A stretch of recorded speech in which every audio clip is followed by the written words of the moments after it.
Capítulo 36. Esta é a história da família de Esaú, que é Edom.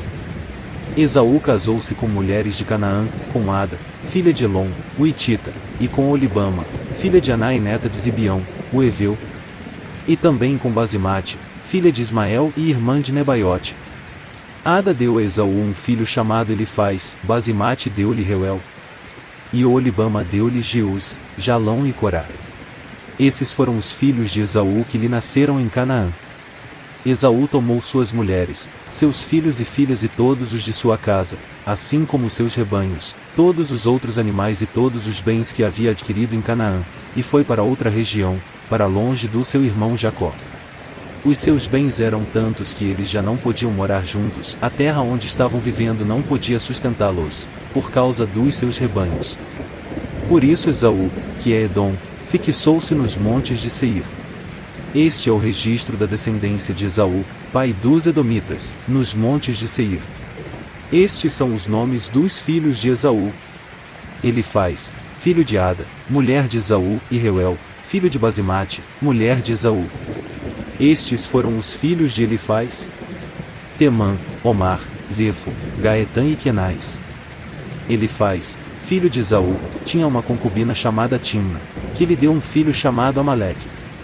Foram esses os netos de Ada, mulher de Esaú. Estes foram os filhos de Reuel: Naate, Erá, Samá e Mizá. Foram esses os netos de Basemate, mulher de Esaú.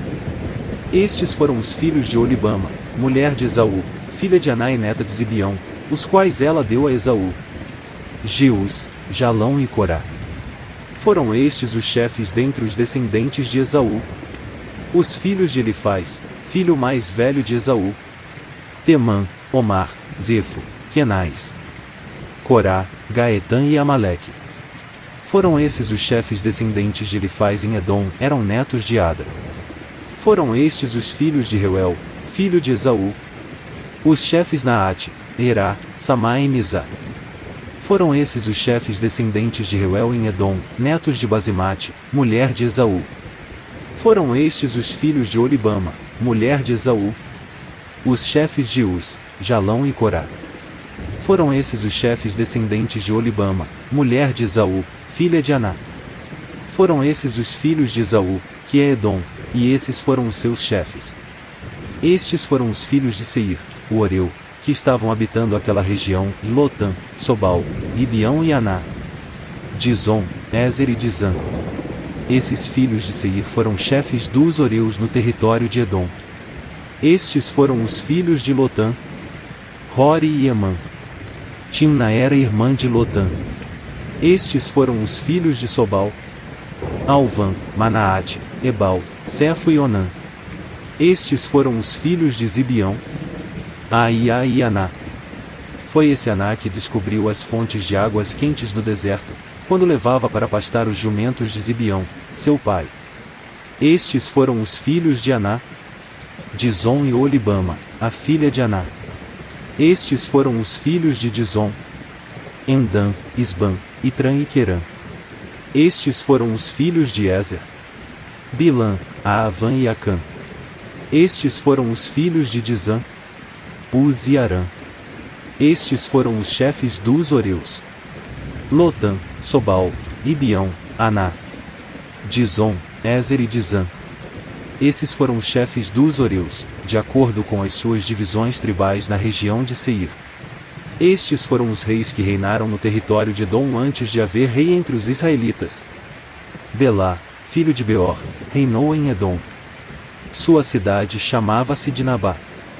Quando Belá morreu, foi sucedido por Jobabe, filho de Zerá, de Bosra. Jobabe morreu, e Uzã, da terra dos Temanitas, foi o seu sucessor. Uzã morreu, e Hadade, filho de Bedade, que tinha derrotado os midianitas na terra de Moabe, foi o seu sucessor. Sua cidade chamava-se Avite. Hadade morreu, e Samlá de Masreca foi o seu sucessor. Samlá morreu, e Saul, de Reubote, próxima ao Eufrates, foi o seu sucessor. Saul morreu, e Baal-Anã, filho de Acbor, foi o seu sucessor. Baal-Anã, filho de Acbor, morreu, e Hadade foi o seu sucessor. Sua cidade chamava-se Paú, e o nome de sua mulher era Metabel, filha de Matrede, neta de Mesaabe. Estes foram os chefes descendentes de Esaú, conforme os seus nomes, clãs e regiões: Oolibama, Elá, Pinom, Kenais, Temã, Mibzar, Timna, Alva, Getete, Magdiel e Irã. Foram esses os chefes de Edom, cada um deles fixou-se numa região da terra que ocuparam. Os edomitas eram descendentes de Esaú. Capítulo 37. Jacó habitou na terra de Canaã, onde seu pai tinha vivido como estrangeiro. Esta é a história da família de Jacó. Quando José tinha 17 anos, pastoreava os rebanhos com os seus irmãos. Ajudava os filhos de Bila e os filhos de Zilpa, mulheres de seu pai, e contava ao pai a má fama deles. Ora, Israel gostava mais de José do que de qualquer outro filho, porque ele havia nascido em sua velhice, por isso mandou fazer para ele uma túnica longa. Quando seus irmãos viram que o pai gostava mais dele do que de qualquer outro filho, odiaram-no e não conseguiam falar com ele amigavelmente. Certa vez, José teve um sonho e, quando contou a seus irmãos, eles passaram a odiá-lo ainda mais. Ouçam o sonho que tive, disse-lhes.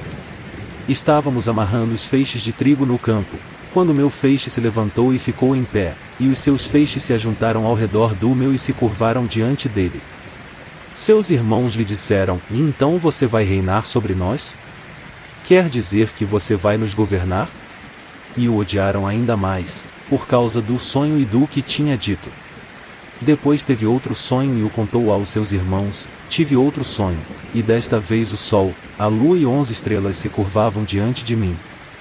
Quando contou ao pai e aos irmãos, o pai o repreendeu e lhe disse: Que sonho foi esse que você teve? Será que eu, sua mãe, e seus irmãos viremos a nos curvar até o chão diante de você? Assim seus irmãos tiveram ciúmes dele. O pai, no entanto, refletia naquilo. Os irmãos de José tinham ido cuidar dos rebanhos do pai, perto de Siquém. E Israel disse a José: Como você sabe, seus irmãos estão apacentando os rebanhos perto de Siquém. Quero que você vá até lá. Sim, senhor, respondeu ele. Disse-lhe o pai: Vá ver se está tudo bem com os seus irmãos e com os rebanhos, e traga-me notícias. Jacó o enviou quando estava no vale de Hebrom. Mas José se perdeu quando se aproximava de Siquém. Um homem o encontrou vagueando pelos campos e lhe perguntou: Que é que você está procurando? Ele respondeu: Procuro meus irmãos. Pode me dizer onde eles estão apacentando os rebanhos? Respondeu o homem: E eles já partiram daqui. Eu os ouvi dizer: Vamos para Dotã. Assim José foi em busca dos seus irmãos e os encontrou perto de Dotã. Mas eles o viram de longe e, antes que chegasse, planejaram matá-lo. Lá vem aquele sonhador, diziam uns aos outros. É agora. Vamos matá-lo e jogá-lo num destes poços, e diremos que um animal selvagem o devorou. Veremos então o que será dos seus sonhos. Quando Ruben ouviu isso, tentou livrá-lo das mãos deles, dizendo: E não lhe tiremos a vida. E acrescentou: Não derramem sangue. Joguem-no naquele poço no deserto, mas não toquem nele. Ruben propôs isso com a intenção de livrá-lo e levá-lo de volta ao pai. Chegando José, seus irmãos lhe arrancaram a túnica longa. Agarraram-no e o jogaram no poço, que estava vazio e sem água. Ao se assentarem para comer, viram ao longe uma caravana de ismaelitas que vinha de Gileade. Seus camelôs estavam carregados de especiarias, bálsamo e mirra, que eles levavam para o Egito. Judá disse então a seus irmãos: Que ganharemos se matarmos o nosso irmão e escondermos o seu sangue? Vamos vendê-lo aos ismaelitas. Não tocaremos nele, afinal é nosso irmão, é nosso próprio sangue. E seus irmãos concordaram. Quando os mercadores ismaelitas de Midian se aproximaram, seus irmãos tiraram José do poço e o venderam por 20 peças de prata aos ismaelitas, que o levaram para o Egito. Quando Ruben voltou ao poço e viu que José não estava lá, rasgou suas vestes. E, voltando a seus irmãos, disse: O jovem não está lá. Para onde irei agora? Então eles mataram um bode, mergulharam no sangue a túnica de José. E a mandaram ao pai com este recado: achamos isto. Veja se é a túnica de teu filho. Ele a reconheceu e disse: é a túnica de meu filho. Um animal selvagem o devorou. José foi despedaçado. Então Jacó rasgou suas vestes, vestiu-se de pano de saco e chorou muitos dias por seu filho. Todos os seus filhos e filhas vieram consolá-lo, mas ele recusou ser consolado, dizendo: e não. Chorando descerei à sepultura para junto de meu filho. E continuou a chorar por ele. Nesse meio tempo, no Egito, os midianitas venderam José a Potifar, oficial do faraó e capitão da guarda. Capítulo 38. Por essa época, Judá deixou seus irmãos e passou a viver na casa de um homem de Adulão, chamado Irá. Ali Judá encontrou a filha de um cananeu chamado Suá e casou-se com ela. Ele a possuiu. Ela engravidou e deu à luz um filho, ao qual ele deu o nome de Ir. Tornou a engravidar, teve um filho e deu-lhe o nome de Onã. Quando estava em Quisibe, ela teve ainda outro filho e chamou-o Selá. Judá escolheu uma mulher chamada Tamar para Ir, seu filho mais velho. Mas o Senhor reprovou a conduta perversa de Ir, filho mais velho de Judá, e por isso o matou. Então Judá disse a Onã: queise-se com a mulher do seu irmão, cumpra as suas obrigações de cunhado para com ela e dê uma descendência a seu irmão. Mas Onã sabia que a descendência não seria sua, assim, toda vez que possuía a mulher do seu irmão, derramava o sêmen no chão para evitar que seu irmão tivesse descendência. O Senhor reprovou o que ele fazia, e por isso o matou também. Disse então Judá à sua nora Tamar: mor como viúva na casa de seu pai até que o meu filho Selá cresça, porque temia que ele viesse a morrer, como os seus irmãos. Assim Tamar foi morar na casa do pai. Tempos depois morreu a mulher de Judá, filha de Suá. Passado o luto, Judá foi ver os tosqueadores do seu rebanho em Timna com o seu amigo Irá, o adulamita. Quando foi dito a Tamar: seu sogro está a caminho de Timna para tosquear suas ovelhas. Ela trocou suas roupas de viúva, cobriu-se com um véu para se disfarçar e foi sentar-se à entrada de Naim, que fica no caminho de Timna. Ela fez isso porque viu que, embora Selá já fosse crescido, ela não lhe tinha sido dada em casamento. Quando a viu, Judá pensou que fosse uma prostituta, porque ela havia encoberto o rosto. Não sabendo que era sua nora, dirigiu-se a ela, à beira da estrada, e disse: venha cá, quero deitar-me com você. Ela lhe perguntou: o que você me dará para deitar-se comigo? Disse ele: eu lhe mandarei um cabritinho do meu rebanho. E ela perguntou: você me deixará alguma coisa como garantia até que o mande? Disse Judá: que garantia devo dar-lhe? Respondeu ela: o seu selo com o cordão, e o cajado que você tem na mão. Ele os entregou e a possuiu, e Tamar engravidou dele. Ela se foi, tirou o véu e tornou a vestir as roupas de viúva. Judá mandou o cabritinho por meio de seu amigo adulamita, a fim de reaver da mulher sua garantia, mas ele não a encontrou.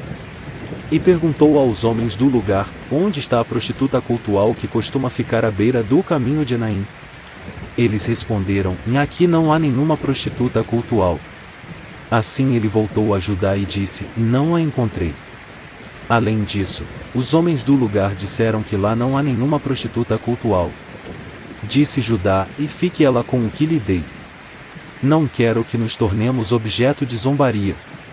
Afinal de contas, mandei a ela este cabritinho, mas você não a encontrou. Cerca de 3 meses mais tarde, disseram a Judá: e sua nora Tamar prostituiu-se, e na sua prostituição ficou grávida. Disse Judá: tragam-na para fora e queimem-na viva. Quando ela estava sendo levada para fora, mandou o seguinte recado ao sogro: estou grávida do homem que é dono destas coisas. E acrescentou: veja se o Senhor reconhece a quem pertencem este selo, este cordão e este cajado. Judá os reconheceu e disse: ela é mais justa do que eu, pois eu devia tê-la entregue a meu filho Selá. E não voltou a ter relações com ela. Quando lhe chegou a época de dar à luz, havia gêmeos em seu ventre. Enquanto ela dava à luz, um deles pôs a mão para fora, então a parteira pegou um fio vermelho e amarrou o pulso do menino, dizendo: este saiu primeiro. Mas, Quando ele recolheu a mão, seu irmão saiu, e ela disse: então você conseguiu uma brecha para sair. E deu-lhe o nome de Pérez. Depois saiu seu irmão que estava com o fio vermelho no pulso, e foi-lhe dado o nome de Zerá. Capítulo 39. José havia sido levado para o Egito, onde o egípcio Potifar, oficial do faraó e capitão da guarda, comprou dos ismaelitas que o tinham levado para lá. O Senhor estava com José, de modo que este prosperou e passou a morar na casa do seu senhor egípcio. José era atraente e de boa aparência. Quando este percebeu que o Senhor estava com ele e que o fazia prosperar em tudo o que realizava, agradou-se de José e tornou-o administrador de seus bens. Potifar deixou a seu cuidado a sua casa e lhe confiou tudo o que possuía. Desde que o deixou cuidando de sua casa e de todos os seus bens, o Senhor abençoou a casa do egípcio por causa de José. A bênção do Senhor estava sobre tudo o que Potifar possuía, tanto em casa como no campo. Assim, deixou ele aos cuidados de José tudo o que tinha, e não se preocupava com coisa alguma, exceto com sua própria comida. E, depois de certo tempo, a mulher do seu senhor começou a cobiçá-lo e o convidou: venha, deite-se comigo. Mas ele se recusou e lhe disse: meu senhor não se preocupa com coisa alguma de sua casa, e tudo o que tem deixou aos meus cuidados. Ninguém desta casa está acima de mim. Ele nada me negou, a não ser a senhora, porque é a mulher dele. Como poderia eu, então, cometer algo tão perverso e pecar contra Deus? Assim, embora ela insistisse com José dia após dia, ele se recusava a deitar-se com ela e evitava ficar perto dela. Um dia ele entrou na casa para fazer suas tarefas, e nenhum dos empregados ali se encontrava. Ela o agarrou pelo manto e voltou a convidá-lo: vamos, deite-se comigo. Mas ele fugiu da casa, deixando o manto na mão dela. Quando ela viu que, ao fugir, ele tinha deixado o manto em sua mão, chamou os empregados e lhes disse: vejam, este hebreu nos foi trazido para nos insultar. Ele entrou aqui e tentou abusar de mim, mas eu gritei. Quando me ouviu gritar por socorro, largou seu manto ao meu lado e fugiu da casa. Ela conservou o manto consigo até que o senhor de José chegasse à casa. Então repetiu-lhe a história: aquele escravo hebreu que você nos trouxe aproximou-se de mim para me insultar. Mas, quando gritei por socorro, ele largou seu manto ao meu lado e fugiu. Quando seu senhor ouviu o que a sua mulher lhe disse: foi assim que o seu escravo me tratou, ficou indignado. Mandou buscar José e lançou-o na prisão em que eram postos os prisioneiros do rei. José ficou na prisão. Mas o Senhor estava com ele e o tratou com bondade, concedendo-lhe a simpatia do carcereiro. Por isso o carcereiro encarregou José de todos os que estavam na prisão, e ele se tornou responsável por tudo que lá sucedia. O carcereiro não se preocupava com nada do que estava a cargo de José, porque o Senhor estava com José e lhe concedia bom êxito em tudo o que realizava. Capítulo 40. Algum tempo depois, o copeiro e o padeiro do rei do Egito fizeram uma ofensa ao seu senhor, o rei do Egito.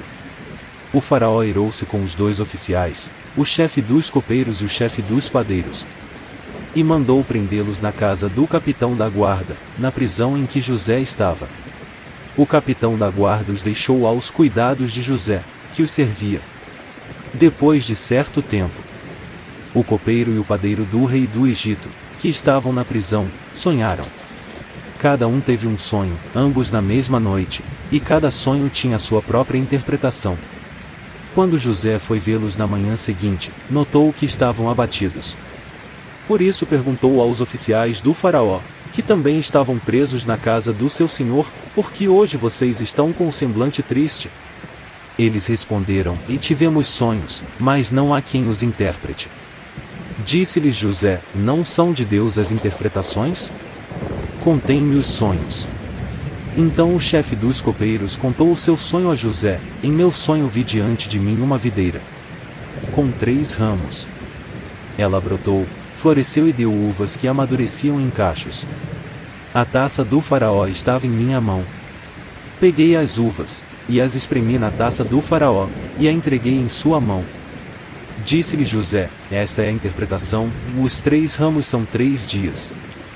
Dentro de 3 dias o faraó vai exaltá-lo e restaurá-lo à sua posição, e você servirá a taça na mão dele, como costumava fazer quando era seu copeiro. Quando tudo estiver indo bem com você, lembre-se de mim e seja bondoso comigo, fale de mim ao faraó e tire-me desta prisão. Pois fui trazido à força da terra dos hebreus, e também aqui nada fiz para ser jogado neste calabouço. Ouvindo o chefe dos padeiros essa interpretação favorável, disse a José: eu também tive um sonho, e sobre a minha cabeça havia 3 cestas de pão branco. Na cesta de cima havia todo tipo de pães e doces que o faraó aprecia, mas as aves vinham comer da cesta que eu trazia na cabeça. E disse José: esta é a interpretação, e as 3 cestas são 3 dias. Dentro de 3 dias o faraó vai decapitá-lo e pendurá-lo numa árvore. E as aves comerão a sua carne. 3 dias depois era o aniversário do faraó, e ele ofereceu um banquete a todos os seus conselheiros. Na presença deles reapresentou o chefe dos copeiros e o chefe dos padeiros. Restaurou a sua posição o chefe dos copeiros, de modo que ele voltou a ser aquele que servia a taça do faraó. Mas ao chefe dos padeiros mandou enforcar, como José lhes dissera em sua interpretação. O chefe dos copeiros, porém, não se lembrou de José, ao contrário, esqueceu-se dele.